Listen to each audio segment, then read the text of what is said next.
1 जून पासून मासेमारी बंद झालेली आहे आणि आता बोटींना खाडीत न्यायची तयारी सुरू आहे आणि मग आता हे बिल्डिंग समुद्रात तर येणार नाही ना अशी भीती वाटायला लागली आहे।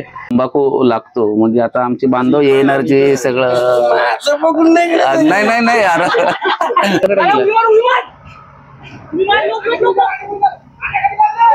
खाडीत बोट आणताना मी पहिल्यांदा अनुभवतोय आणि किती त्रास आमच्या कोळी बांधवांना आणि किती काळजी घ्यावी लागते हे पण बघतोय।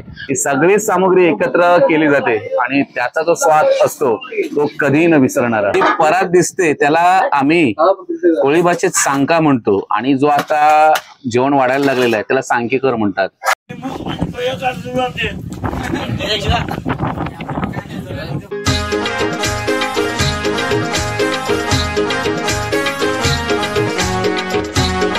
नमस्कार मित्रांनो, कोली असं बोल या YouTube चॅनलवर तुमचं स्वागत आहे। मी निनाद पाटील आणि अर्थातच तुमच्यापर्यंत व्हिडिओ पोहोचवणारा प्रसाद मेहर। तर मित्रांनो, मी आता आमच्याच अर्नाळा कोळीवाड्यात आहेत आणि आमच्याच गौरी गणेश बोटीवर आहे। 1 जून पासून मासेमारी बंद झालेली आहे आणि आता बोटींना खाडीत न्यायची तयारी सुरू आहे आणि मला कुठलाही व्लॉग बनवताना कुठलाही व्हिडिओ बनवताना इतिहासात जायला खूप आवडतं। मित्रांनो, आता ही बोट जाणार आहे आपली चिखलडोंगरे मारंबळपाड्याच्या दिशेने। अगदी तिकडे 2 माड आहेत, त्यांचा वसईच्या मोहिमेत उल्लेख आहे। माझ्या उजव्या वातावर आहे अर्नाळा किल्ला आणि पलीकडे आहे दातिवरे बेट। अगदी भारतामध्ये ते शिवकाळामध्ये परदेशी प्रवासी आले, अगदी भारतामध्ये जाताना किंवा दक्षिण भारतामध्ये जाताना त्यांनी ह्याच बाजूने प्रवास केला। त्यांनी हा प्रदेश पाहताना कसं वर्णन केलेलं आहे आणि बोट चढवताना इतिहासातले संदर्भ काय आहेत हे तुम्हाला आजच्या व्हिडिओमध्ये पाहायला मिळतील। तर मित्रांनो, सगळे आमचे भागी सज्ज आहेत। एकेकाळी आमच्या किनाऱ्यावर लावल्या जायच्या, पण बेसुमार वाळूच्या उत्खननामुळे किंवा समुद्र खचत चालल्यामुळे ह्या बोटी आता आम्हाला खाडीत न्याव्या लागतात। अगदी याचे सुद्धा इतिहासाशी संदर्भ आहेत। तर आज आपण पूर्ण दिवस या गौरी गणेश बोटीवर काढणार आहोत आणि हे काम कशा प्रकारे चालतं हे जाणून घेणार आहोत आणि आमचे भागी सज्ज आहेत। आज अमावस्येचा दिवस आहे। अमावस्या आणि पौर्णिमा हे दिवस मोठ्या उदानाचे दिवस समजले जातात आणि जेव्हा तुम्हाला एखाद्या खाडीच्या दिशेने जायचं असतं तेव्हा समुद्राला मोठी भरती असायला लागते आणि ती आज आहे आणि आपण आता त्या खाडीच्या दिशेने प्रयाण करत आहोत। तुम्ही आता समुद्राचा प्रवाह बघितला म्हणजे अगदी 4-5 दिवसापूर्वी काही पर्यटक येणार होते अर्नाळा किल्ल्यात। अक्षरशः मी 231 वेळा किल्ल्यात पोहून गेलेलो आहे, पण हा प्रवाह बघून आज मलाही भीती वाटत आहे। पण या अशा प्रवाहामध्येच मोठ्या उदानामुळे आमच्या कोळी लोकांना कामं करावी लागतात।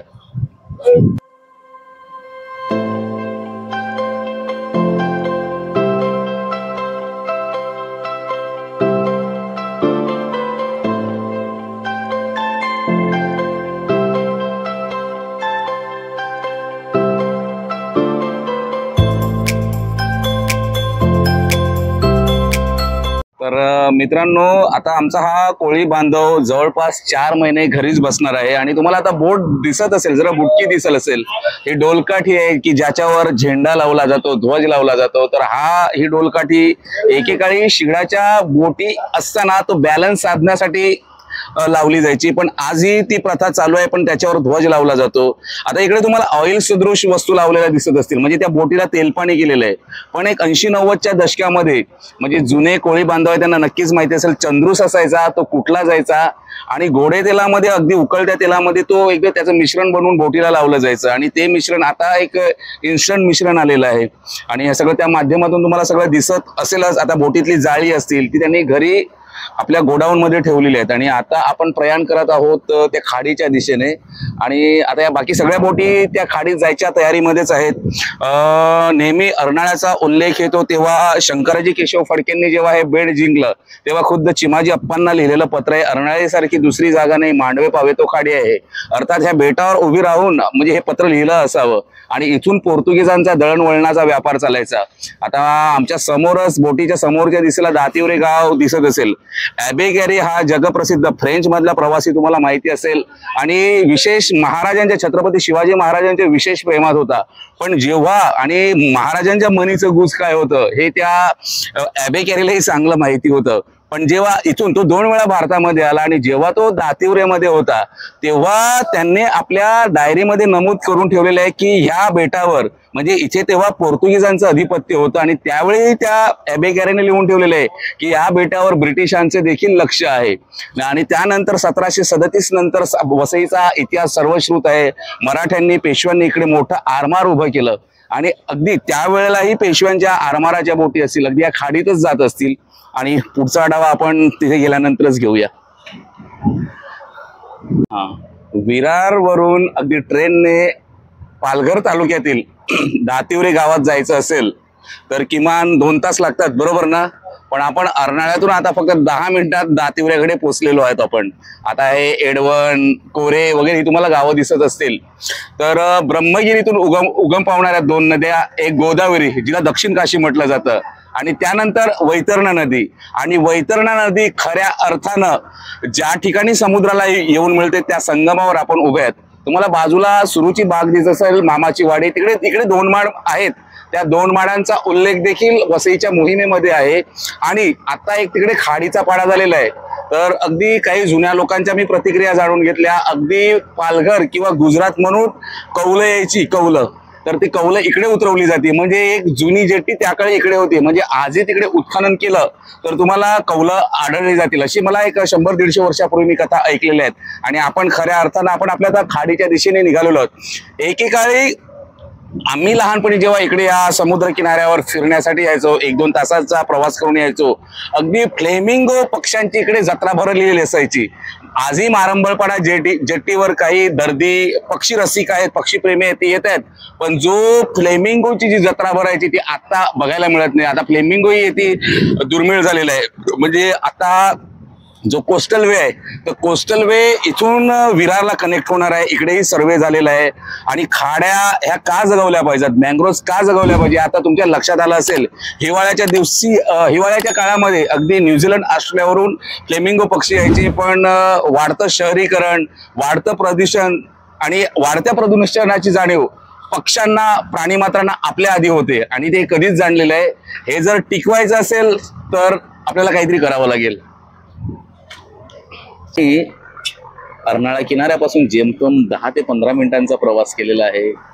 आणि तुम्हाला हा समुद्र दिसतोय, सिंधू सागर दिसतोय, पलीकडे मँग्रोव्ज आणि त्याच्या पलीकडे तुम्हाला जीवदानी मातेच्या डोंगराची रांग दिसते आणि त्याच्या खाली तुम्हाला बिल्डिंग दिसतात. म्हणजे हा जो बदलती वसई आहे अगदी हे आमच्या डोळ्यासमोर घडलेलं आहे. आता ह्या बिल्डिंग समुद्रात तर येणार नाही ना अशी भीती वाटायला लागली आहे.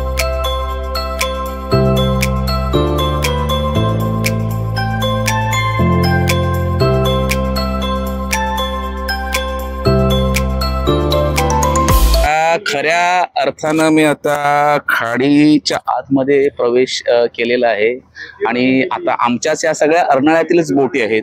मी नारंगीच्या दिशेने कूच करत आहोत आणि तुम्हाला जीवदानीचा हा डोंगर दिसत असेल. आता आम्ही जीवदानीच्या परफेक्ट उत्तरेला आहोत. म्हणजे प्रवेशद्वार समोर गेलं आणि आता थोडे कुठे पश्चिमेच्या दिशेला चाललो आहोत. आणि आता हे नारंगी म्हणजे नारंगी मुक्काम, अगदी मुक्काम गावाचाही वसईच्या मोहिमेमध्ये उल्लेख आहे. ज्यांना कुणाला हे उल्लेख बघायचे असतील तर संदर्भासाठी य.न. केळकरांचं वसईचं मोहीम हे पुस्तक आवर्जून वाचा. आणि अगदी आता आपण विमानाने प्रवास करतो किंवा राष्ट्रीय महामार्गाने प्रवास करतो, पण इतिहास काळामध्ये, शिवकाळामध्ये सगळा जो आपला प्रवास चालायचा तोच मुळात जलमार्गाने व्हायचा. आता वाढत्या शहरीकरण किंवा सर्वभक्षी माणसामुळे या खाड्या देखील आखूड होत चालल्या. आम्ही आता आमची खाडीमध्ये बोट लावलेली आहे. आम्हाला येऊन जवळपास 45 मिनिटं झाली इथे आणि आता भरती सुरू आहे आणि सगळेच आमचे भागी आता एक अर्धा तास, पाऊण तास बसलेले आहेत भरतीची वाट पाहत. म्हणजे आता मी काही पेशवे दप्तरातली पत्र आहेत माझ्या बरोबर आणि मराठा आरमार, गोविंद पेंडसे, सचिन पेंडसेंचं पुस्तक आहे. काही इतिहासाचे रेफरन्स सांगणार आहे. म्हणजे खांदेरीच्या युद्धाचा जेव्हा आम्ही अभ्यास करतो, अभ्यास करण्यापेक्षा आम्ही विद्यार्थी या नात्याने जेव्हा अभ्यास करण्याचा प्रयत्न करतो तेव्हा तिथले वारे, भरतीचा चढ उतार किती महत्वाचा आहे हे आपल्याला आपसुकच कळून चुकेल. म्हणजे आता जेव्हा पूर्ण भरती होईल तेव्हा आम्ही त्या नारंगीच्या दिशेने प्रयाण करणार आहोत. म्हणजे इथे मिनिटाचाही विचार केला जातो आणि तोपर्यंत जो मोकळा वेळ आहे तोपर्यंत सगळ्यांच्या घरगुती गप्पा सुरू निवांत बसलेले आहेत. पण हा निवांतपणा काही काळ गेल्यानंतर पुन्हा एकदम फास्ट सगळी कामं सुरू होणार आहेत. इतिहास काळामध्ये आपला तंबाखूची गोदामं पण होती. म्हणजे माणसाला जागा राहण्यासाठी किंवा एनर्जी राहण्यासाठी तंबाखू लागतो. म्हणजे आता आमची बांधव एनर्जी सगळं नाही यार तुझं पण ती एनर्जी वाला पाहिजे का नाही.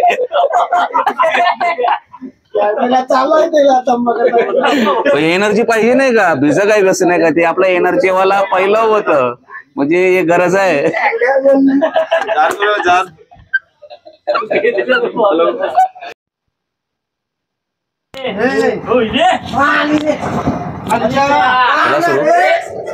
तर मित्रांनो जवळपास 1-1.5 तासांचा ब्रेक. भरतीचं पाणी पूर्ण खाडीत शिरण्याची आम्ही वाट बघत होतो आणि आता आमचा विश्रांतीचा काळ संपलेला आहे. आता आम्ही बोट नांगरून ठेवली होती. आता तो नांगर उचलून ज्या ठिकाणी बोट लँड करायची आहे ती तयारी सुरू झालेली आहे. म्हणजे इकडे समुद्रामध्ये मिनिटाचंही गणित राखावं लागतं, त्याचा आदर करावा लागतो. निसर्गापुढे आणि सिंधू सागरापुढे कुणाचंही शहाणपण नाही. मित्रांनो आता नांगर खेचण्याचं काम सुरू आहे. म्हणजे हे काम इतकं अटीतटीचं असतं. 3-4 वर्षापूर्वी आमच्या अर्नाळा किनाऱ्यावर घडलेली घटना. अगदी मच्छीमारी मासे घेऊन आलेली बोट आणि भरती सुरू झाली होती आणि एका खलाशाचा पाय ह्या दोरामध्ये अटकून अगदी किनाऱ्यावर बुडून मृत्यू पावला होता. म्हणजे तुम्हाला हे बघताना सगळं इझी वाटत असेल पण क्षणाला ह्याची काळजी घ्यावी लागते. म्हणजे कुठल्या हाय रिस्कवर हा आमचा कोळी बांधव आपला व्यवसाय करत असतो. बाकी आजूबाजूच्या बोटी तुम्हाला दिसत असतील. आता सगळ्या ह्या ज्या बोटी या खाडीच्या मुखाशी ज्या उभ्या होत्या त्या आता प्रॉपर आपल्या जिकडे बोटी लँड करायच्या त्या दिशेने निघतात. नांगर खेचला जातोय ज्याला इंग्लिशमध्ये अँकर म्हटलं जातं. आणि लोहिली हा शब्द देखील आहे. आमच्या गावात आम्ही नवली बोलायचो पण जेव्हा पेशवे दप्तरातल्या पत्रांचा अभ्यास करायला लागलो तेव्हा लोहिली हा शब्दही आम्हाला आढळून आला. आता ती लोहिली वर खेचली जाते की ज्याच्यावर आपली बोट लँड झाली होती. आणि ही जी मशीन दिसते त्याला विंच म्हटलं जातं. म्हणजे आमचा कोळी बांधव ही आता अपडेट होत चाललेला आहे. नाहीतर हे सगळं पूर्ण हातावर खेचलं जायचं. आणि या मशीनमुळे आमच्या कोळी बांधवांचं काम सोयीस्कर झालेलं आहे. पण पूर्ण अगदी काळजी घेऊन करावं लागतं.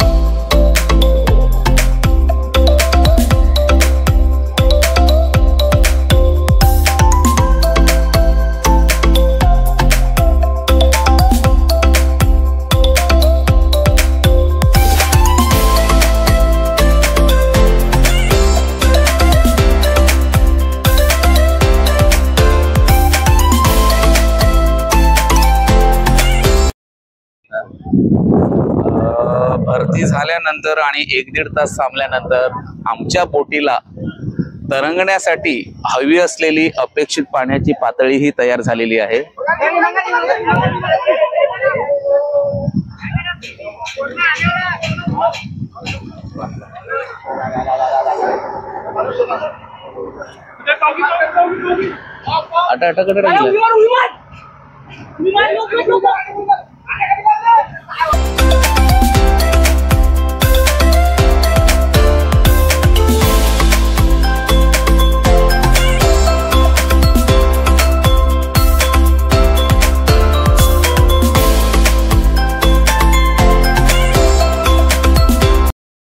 तांडेल म्हणजे आता हा स्टीरिंग चालवणारा दिसतोय आपल्याला, त्याला तांडेल म्हटलं जातं.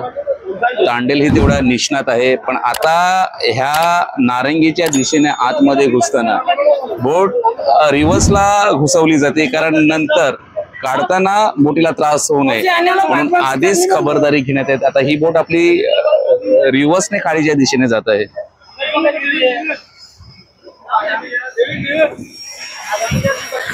4-5 दिवसापूर्वी आलेल्या गावातल्या बोटी आहेत. त्या बोटी लँड होऊन आता बोटी शाकारण्याचं काम सुरू आहे. पलीकडे तुम्हाला आता मशीन्सची काही कामं दिसत असतील.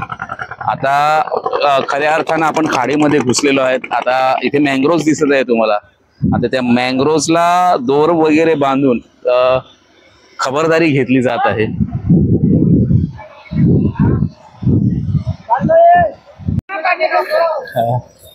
कामधंद्याला लागल्यामुळे आम्ही या व्यवसायापासून दूर जात गेलो, पण आता खाडीत नेऊन बोटी लावणं म्हणजे हे सांगणं सोपं आहे, पण प्रत्यक्ष आल्यानंतर इकडे कळतं की किती जिकिरीचं काम आहे। या अरुंद खाडीतून रस्ता काढताना तुम्हाला ही सगळी मँग्रोव्ज दिसत असेल। कडेकडेने घ्यायचा उद्देश असा आहे मँग्रोव्जच्या की हा जरा भाग खोल आहे आणि मँग्रोव्जचं तुम्हाला महत्त्व तर माहितीच आहे की किनारे किंवा जमिनीची धूप होऊ नये त्यासाठी, आणि समुद्रातली ती जलचर आहेत ते खऱ्या अर्थाने त्यांचं प्रजनन या मँग्रोव्जमुळे होतं। आणि अगदी कट टू कट अगदी जिकिरीचं काम।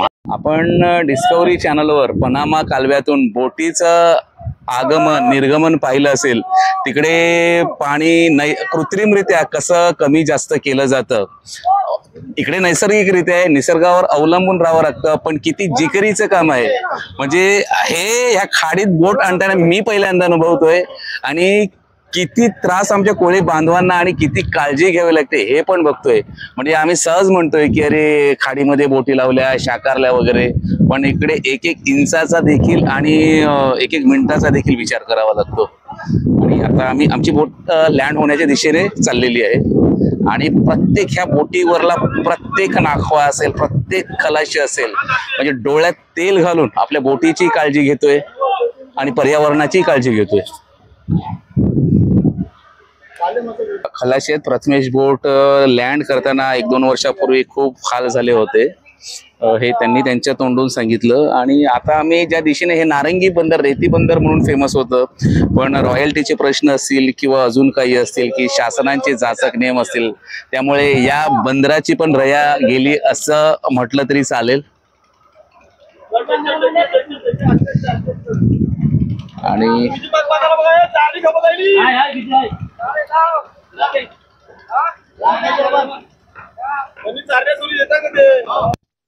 अगदी बोटी रिव्हर्स गिअरने खाडीच्या दिशेने चाललेली आहे। अगदी इथून मला वाटतं 1 किलोमीटरवर पण नसेल रेल्वेचा ट्रॅक आहे आणि अगदी 500-500च्या मीटरवर काही खलाशी उतरून त्या मँग्रोव्जला दोर बांधत आहेत। हा दोर अशासाठी बांधला जात आहे की तो बॅलन्स साधण्यासाठी। मित्रांनो, वारंवार माझे शब्द रिपीट होत असतील, पण किती हार्डवर्क आणि किती बारीक सारीक लक्ष ठेवावं लागतं। आता इथून ग्लोबल सिटी मला वाटतं 700 ते 800च्या मीटरवर आहेत, म्हणजे अगदी बोट आपली प्रॉपर विरारमध्ये घुसलेली आहे।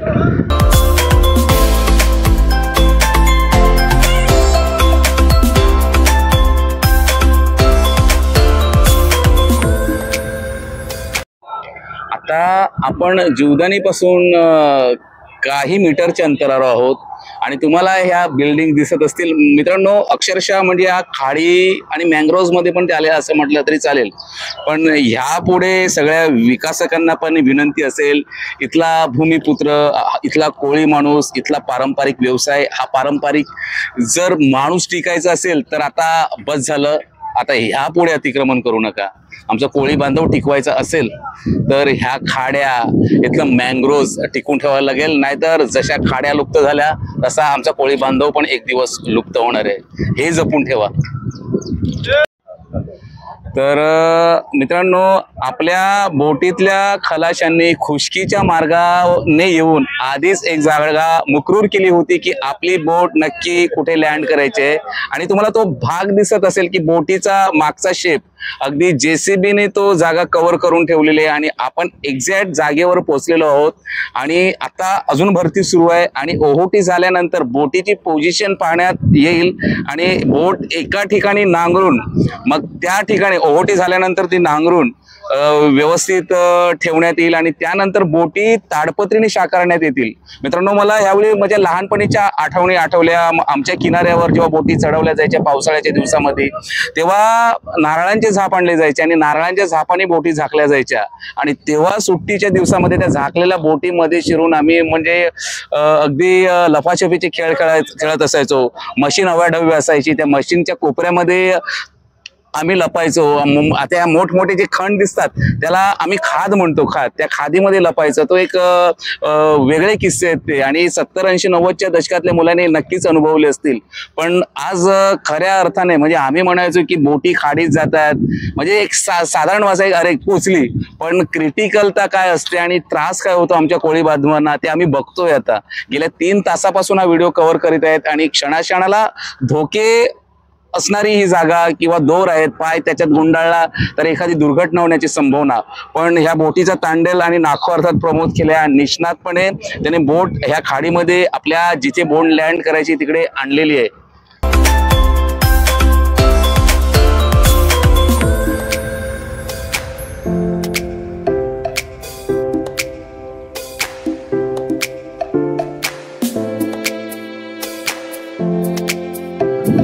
आता खऱ्या अर्थाने आता तुम्हाला हे मोठमोठे थर्माकोल्स दिसत आहेत, जाळ्यामध्ये बांधलेले आहेत.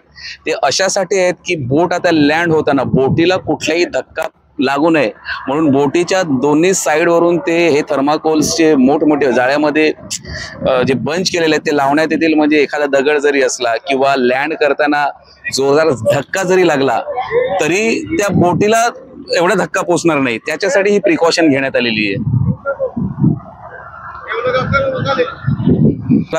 कप्प्या लावलेल्या दिसत असतील तर कप्प्यांच्या आधारे हे थर्माकोल्स चे बंच खाली सोडण्यात येत आहेत. कप्प्यामुळे काय होतं, ओढणं खेचणं आरामात करू शकतो आणि हे अगदी सगळ्या त्याचे नॉट गाठी बांधणं. हल्ली काही मुलांना कोर्सेस वगैरे करावे लागतात. आता ही कप्पी खेचताना माझ्या कोळी बांधवांनी सांगितलं की अरे लांब हो, कारण ही कप्पी खेचताना कधीतरी तुटण्याचा संभव असतो आणि का दुर्घटना घडण्याची शक्यता असतं.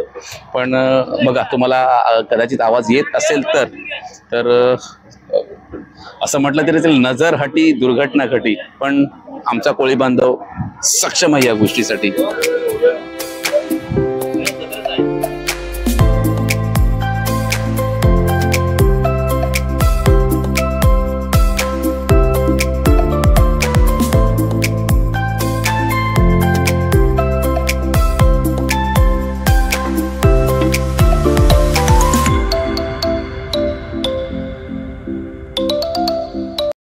मित्रांनो, फायनली आपली बोट लँड झालेली आहे आणि अगदी अर्नाळा समुद्र किनाऱ्यावर निघाल्यापासून आता आम्हाला किमान 3.5 तास झालेले आहेत.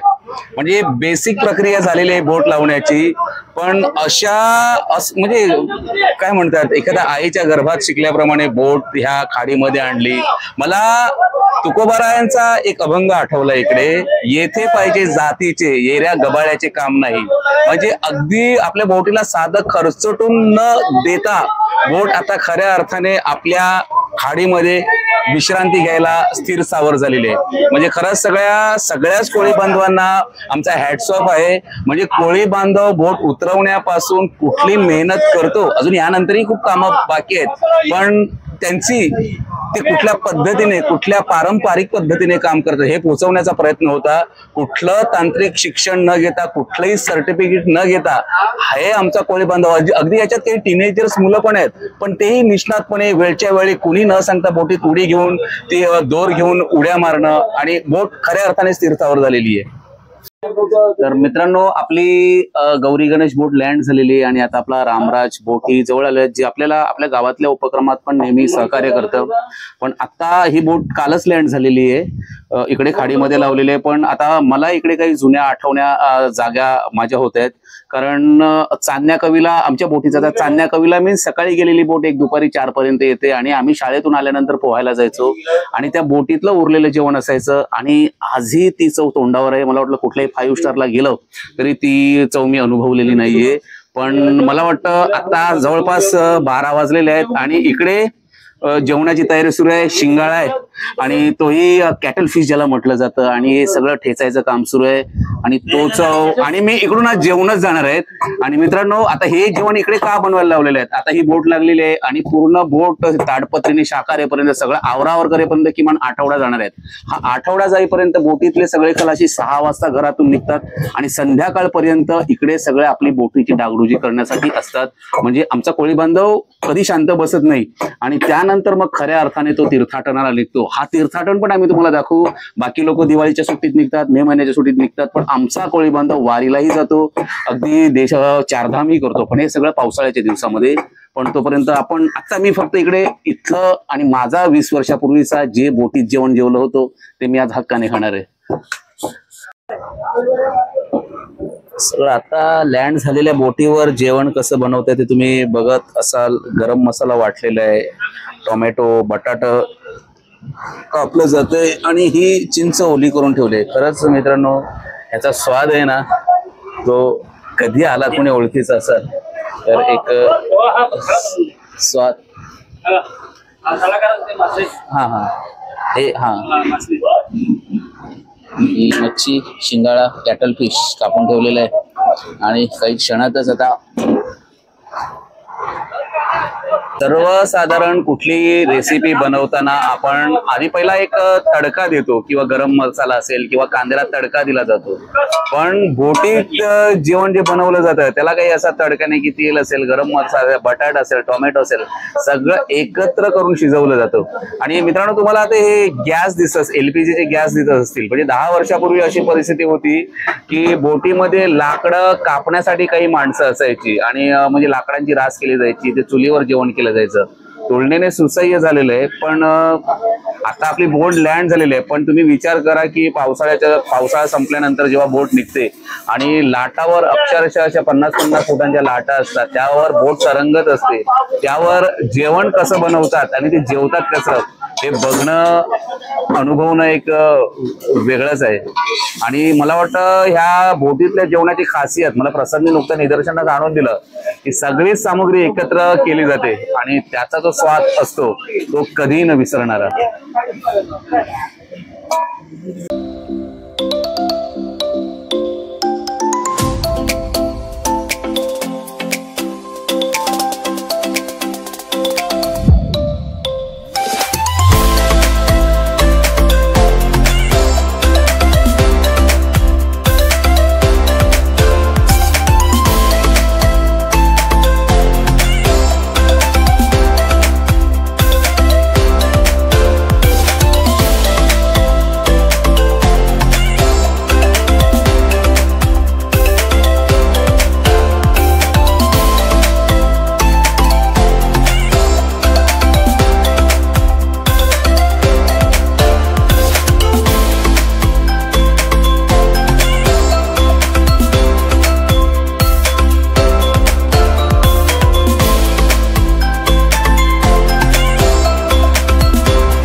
तर आता जेवण वाढण्याची तयारी सुरू झालेली आहे आणि तुम्ही बघत असाल की आता मोठा डाव आहे, त्याने जी परात दिसते त्याला आम्ही कोळी भाषेत सांका म्हणतो आणि जो आता जेवण वाढायला लागलेला आहे त्याला सांकेकर म्हणतात. तर सांकेकर म्हणजे काय, आपण जेव्हा एखाद्या नवीन कंपनीमध्ये कामाला लागतो किंवा अप्रेंटिसशिप करतो, अगदी बोटीत पण त्याप्रमाणे अप्रेंटिसशिप केली जाते. आणि सांकेकर म्हणजे हे जे भांड आहे त्याला सांका म्हणतात. एक 4-5 लोक त्या सांक्यामध्ये जेवायला बसतात. ते धुण्यापासून अगदी बेसिक कामं आहेत ती त्या खलाशाला करावं लागतात, त्याला सांकेकर म्हटलं जातं. आणि 2-3 वर्षानंतर त्याने जर परफॉर्मन्स चांगला दाखवला तर मग त्याला डोलीवर, मग तो डोलकर होतो. ही एक सिस्टीम आहे. यावरही स्पेशल व्लॉग येतील, पण आजच्या व्लॉग निमित्त हा सांकेकर तुमच्यापर्यंत पोहोचवण्याचा प्रयत्न करतोय.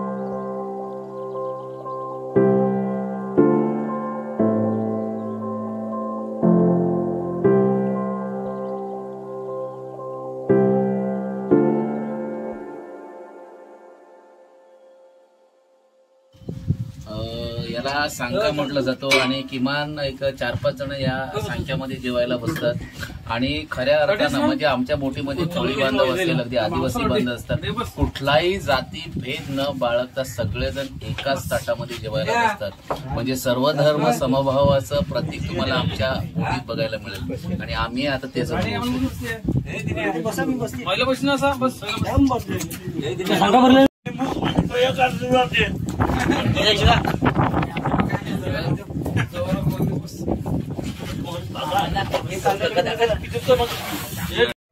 सकाळी 9 वाजता आपण अर्नाळा बंदरामधून निघालो होतो. आपली गौरी गणेश बोट घेऊन नारिंगे बंदरामध्ये पार्किंगसाठी लँड करण्यासाठी आणि आता जवळपास दुपारचे 3 वाजतात आणि ओहोटी सुरू झालेली आणि बोट व्यवस्थित लँड झालेली आहे. म्हणजे आजच्या दिवसा शेड्यूल आटोपून आता आम्ही पूर्ण अर्नाळा बंदरामध्ये निघालो आहोत आणि ह्यानंतर एक 5-6 दिवसांची प्रोसेस असणार आहे की सगळे बोट झाकेपर्यंत त्याला रंगत येईल आणि सगळे ताडपत्री लावेपर्यंत. आणि आज ऍक्च्युली आम्ही कोळी असून आम्हालाही माहिती नव्हतं, फक्त बोटी खाडीत नेतात एवढं माहिती होतं, पण किती क्रिटिकल असतं हे तुम्ही आज व्हिडिओच्या माध्यमातून पाहिलंच असेल. आणि हे जर तुम्हाला ह्या व्हिडिओने तुमची उत्कंठा वाढली असेल, अजून वेगळे काही अनुभव असतील आणि हाचा व्हिडिओ जर आवडला असेल तर लाईक, शेअर आणि सबस्क्राईब करायला अजिबात विसरू नका. धन्यवाद.